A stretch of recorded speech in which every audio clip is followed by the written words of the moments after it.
வணக்கம் நண்பர்களே, கலா டெய்லரிங்லேருந்து போன வீடியோட தொடர்ச்சி தான். போன வீடியோவில் குழந்தைங்களுக்கான கவுன் மேல் பாட்டு எப்படி கட் பண்ணுறது பார்த்தோம். இப்போ கீழ்பாட்டு எப்படி கட் பண்ணுங்கிறத பார்க்க போகிறோம். அதை எப்படி அட்டாச் பண்ணுங்கிறதையும் பார்க்க போகிறோம்.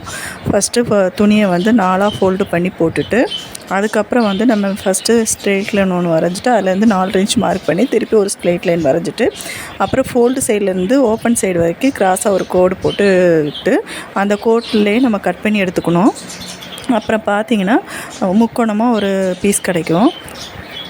அதுக்கப்புறம் நம்ம சின்ன சின்ன ஃப்ளீட்டாக பிடிச்சிக்கணும். பிடிச்சிட்டு அந்த மேல் பாட்டு அளவுக்கு நம்ம ஃப்ளீட் பிடிச்சிட்டு ரெண்டையும் ஜாயின் பண்ணி மேலே எஜ்ஜி தையல் போட்டு எடுத்தோம்னா பார்க்க நீட்டாக இருக்கும். இது பிடிச்சிருந்தா லைக் பண்ணுங்கள், ஷேர் பண்ணுங்கள், மறக்காமல் சப்ஸ்கிரைப் பண்ணுங்கள்.